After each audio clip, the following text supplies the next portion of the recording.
Olá, queridos, a paz do Senhor, professores e professoras da Escola Bíblica Dominical. Eu sou seu amigo em Cristo, pastor Samuel Marques. Vamos nos dias de hoje comentar e abordar e auxiliá-los na lição 9, que ocorrerá no dia 3 de março de 2019, que tem por título Conhecendo a Distimia para ajudar os que estão sofrendo. Está baseado em Efésios capítulo 3, verso 20.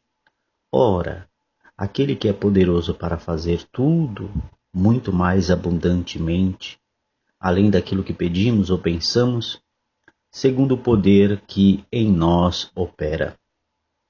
Verdade aplicada, a oração, a palavra de Deus e a comunhão cristã são ferramentas poderosas para enfrentar as enfermidades da alma. Sobre a palavra distimia, segundo o glossário que o comentarista nos deixou aqui na lição, diz assim: qualquer perturbação ou distúrbio de ordem emocional, considerado depressão em baixo grau. Queridos, antes de deixar aqui para vocês nesta aula, vou deixar aqui 5 dicas para você, professor, e você, professora, ensinar aos alunos ou à igreja como lidar com o transtorno depressivo persistente, que é a distimia. Eu quero aqui agradecer aos muitos comentários que eu recebi aqui no YouTube e também no nosso grupo no WhatsApp, que eu vou estar disponibilizando na descrição deste vídeo. Eu quero lembrar aqueles que estão ouvindo que é necessário que vocês coloquem o DDD. Muitos irmãos e irmãs me pediram o complemento da lição passada de número 8, mas não colocaram o DDD. Então, quando eu ia fazer o cadastro de vocês no nosso grupo, não era possível porque não tinha o DDD. Então, alguns ficaram sem receber o subsídio da aula passada, o complemento para que você pudesse ampliar a sua linha de pensamento na sua aula. Então, eu gostaria que vocês colocassem o DDD para eu incluir vocês no grupo e nós, ali no grupo, estar compartilhando as nossas ideias, as nossas experiências. Tá bom? Que Deus em Cristo os abençoe. E eu vou ler agora as 5 dicas para você poder estar passando para a sua classe. Na verdade, é uma história de uma pessoa que passou pelo transtorno depressivo persistente. Então eu vou ler na terceira pessoa, como sendo essa pessoa contando-nos a história. Então essa história eu vou disponibilizá-la em PDF para você poder aí lê-la, ou então alguns itens você complementar na sua aula, tá bom? Tenhamos todos uma boa aula para a glória de Deus. Começamos. Eu costumava pensar que eu era apenas uma pessimista crônica, até que descobri que eu tinha transtorno depressivo persistente. Eu tenho lutado contra o transtorno depressivo persistente, anteriormente conhecido como distimia.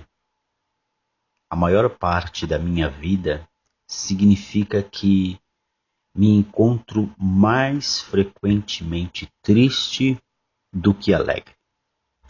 Eu sempre pensei que eu era apenas uma pessimista crônica. Eventos importantes da minha vida, como mudanças de escolaridade ou amizades, agravavam minha condição. No entanto, apesar disso, eu era engenhosa e consegui seguir adiante, mesmo que nuvens sombrias nunca estivessem muito distante. Morei no exterior por um tempo e quando voltei eu tive um ataque grave de depressão. Mal podia sair da cama de manhã. Foi a primeira vez na minha vida que eu procurei ajuda de um médico para a minha depressão e fui diagnosticada com PDD. No começo eu senti uma sensação de alívio. Consegui finalmente pôr um nome ao que eu tinha sentido por tanto tempo. Quase imediatamente o meu médico sugeriu medicação. No início eu recusei. Sentindo-me derrotada, optei por procurar terapia para classificar minhas emoções. Parecia que passara toda a minha vida atravessando uma densa selva de emoções.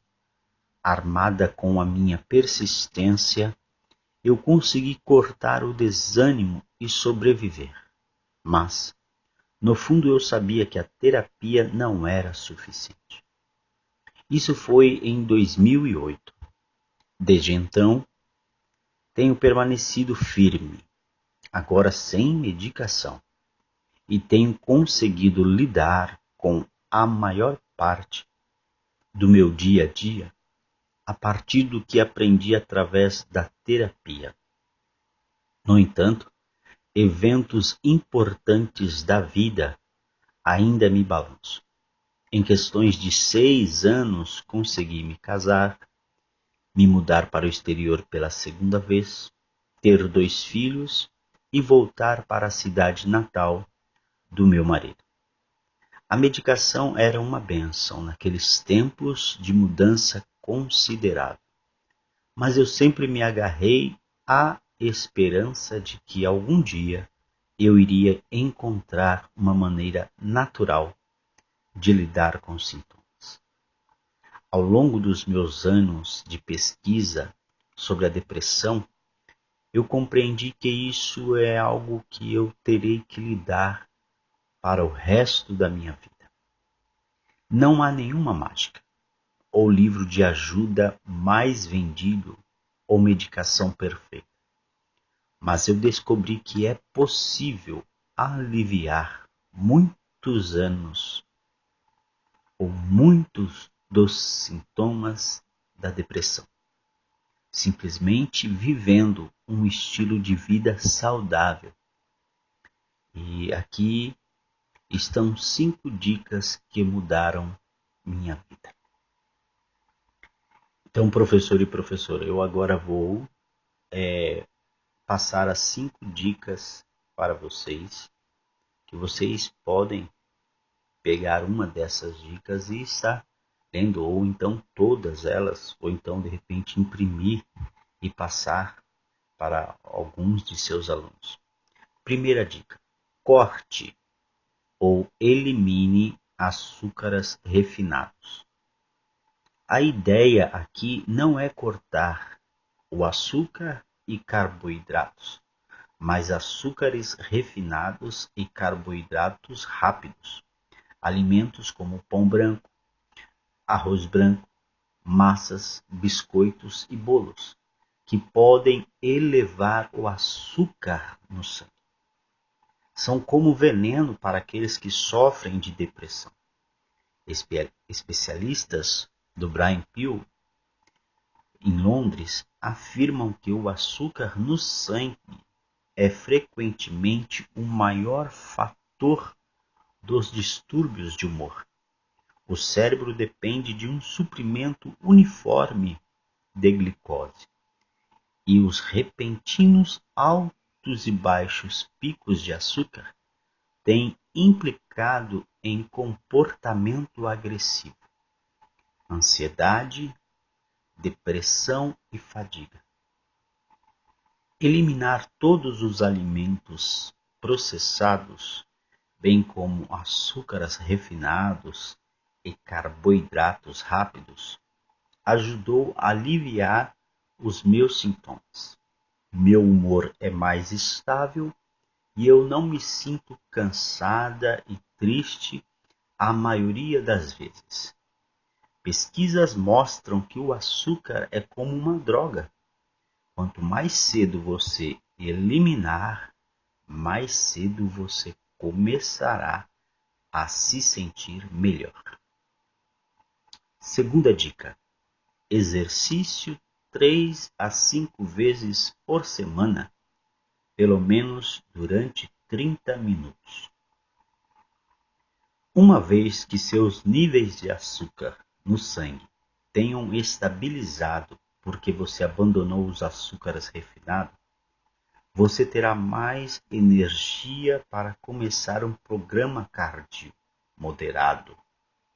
A Escola de Medicina de Harvard informa que o exercício regular pode melhorar o humor em pessoas com depressão leve e moderada. Também pode desempenhar um papel de apoio no tratamento da depressão grave. Na verdade, os médicos sugerem que, para algumas pessoas, exercício pode ser um substituto aceitável dos antidepressivos. O exercício ajuda a melhorar a produção de endorfina, que é liberada durante o exercício e pode ajudar a melhorar o humor. Claro, a dificuldade é começar. Começar lentamente é fundamental. A chave é ser perseverante, adicionando mais tempo e intensidade gradualmente. Uma vez que você se exercita até 5 dias por semana, você vai sentir os frutos do seu trabalho em seu estado de espírito estável. Posso dizer-lhe que este foi o maior indicador de mudança. Eu nunca gostei muito de me exercitar, mas agora que estou ciente de que tem certa qualidade medicinal para minha saúde mental, eu me esforço para ser perseverante. Terceira dica: descanse bastante. O Instituto de Medicina de Washington relata que pessoas que sofrem de insuficiência do sono são também mais propensas a sofrer de doenças crônicas como hipertensão, diabetes, depressão e obesidade. A falta de sono não faz mal apenas para a nossa saúde, mas também leva a hábitos pouco saudáveis. Observa que a falta de sono leva a comer em excesso alimentos de alto teor calórico e, em geral, a menos atividade física. A boa notícia é que todas essas dicas se baseiam uma nas outras. Se você começar a comer de forma mais saudável e fazer exercício pelo menos 3 vezes por semana, em breve você terá mais energia. Consequentemente, isso naturalmente levará você a ir para a cama mais cedo. Se você é uma coruja noturna, isso é bastante notável. Desde que fiz essas mudanças simples, tenho consistentemente dormido 7 a 8 horas todas as noites. Eu também durmo mais profundamente, permitindo-me acordar sentindo renovada e energizada. Descansar o suficiente é fundamental para uma vida saudável e contínua. Quarta dica: desenvolver uma vida de oração. Em seu livro Confissões, Santo Agostinho exclamou poeticamente: nos fizeste para ti e nosso coração está inquieto enquanto não encontra em ti descanso. A inquietação é a incapacidade de descansar ou relaxar por causa da ansiedade ou do tédio. Depressão, em certo sentido, é um tipo de inquietação. Estamos tão consumidos por nossa tristeza e melancolia que não podemos relaxar ou descansar. Uma maneira de encontrar descanso e paz é através da oração. No entanto, na maioria das vezes, a oração requer silêncio. É um diálogo com Deus. O silêncio é difícil para aqueles com depressão. O silêncio nos convida a classificar nossos pensamentos e misérias.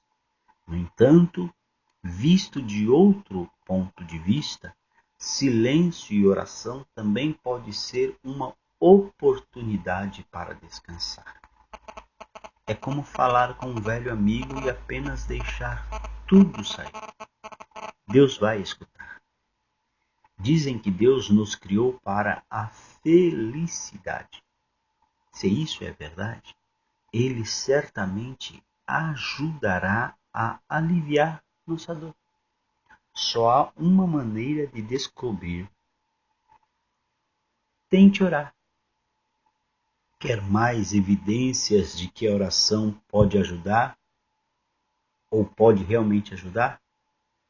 Uma pesquisa científica, começando com os estudos de Herbert Benson, na Escola Médica de Harvard, mostrou que as práticas contemplativas ou meditativas têm grandes benefícios para a saúde, incluindo benefícios para a depressão e ansiedade. A oração é um meio para se aproximar de Deus e, ao mesmo tempo, tem benefícios para a saúde mental. Quinta e última dica: descarte os livros de autoajuda. Pesquisadores da Universidade de Montreal dizem que os consumidores de livros de autoajuda gastam 10 bilhões nesses tipos de títulos nos Estados Unidos. Estão, na realidade, alimentando sua própria depressão ao invés de ajudá-la. Lendo esses livros, é muito mais eficaz procurar ajuda profissional como a terapia cognitivo-comportamental, que é comprovada para ajudar aqueles com depressão. Eu era viciado nesses livros, mas prometi parar de tê-los depois de perceber que após tantos anos eu nunca me senti melhor. Para ser justa, é difícil saber se os livros de autoajuda realmente agravam a depressão, ou se as pessoas propensas à depressão são atraídas apenas para esse gênero. Eu admito, eu estava sempre procurando por uma fórmula mágica, uma agulha em um monte de milhões de literaturas de autoajuda. Não existe. Nenhum livro mudou minha vida. Amém? Ressaltando esta última parte, nenhum livro mudou minha vida, eu acrescento a Bíblia, lendo ela com oração antes de lê-la, após lê-la, faço uma oração. A Bíblia, sim, ajuda muito, nos traz paz, nos traz refrigério, e meditando nela, o Espírito Santo nos consolará e nos dará força e nos dará um norte para as nossas dificuldades e problemas. Lembrando a você, professor e professora, esta é uma história verídica em que uma pessoa passou por esse transtorno depressivo persistente. Isto eu acredito que o ajudará na aplicação da sua aula. Então, neste domingo, eu vim somente trazer-vos estas 5 dicas que você pode abordar na sua aula. Ok? Que Deus em Cristo vos abençoe. Tenha uma boa aula na direção do Espírito Santo. Você que chegou aqui pela primeira vez, se inscreva no nosso canal. Ative o sininho para sempre ser notificado dos vídeos que nós estaremos postando. Deixe também o seu like, nos ajuda muito a alavancar o nosso canal Rede EBD. E deixe seu comentário. No seu comentário, você pode ali colocar o seu DDD e o número do seu telefone de WhatsApp, para você fazer parte desta rede da Escola Bíblica Dominical, que a cada dia estamos crescendo. São centenas, já somos milhares de professores e professoras em um só canal, também no WhatsApp. Que Deus em Cristo vos abençoe e até a próxima aula, querendo Deus.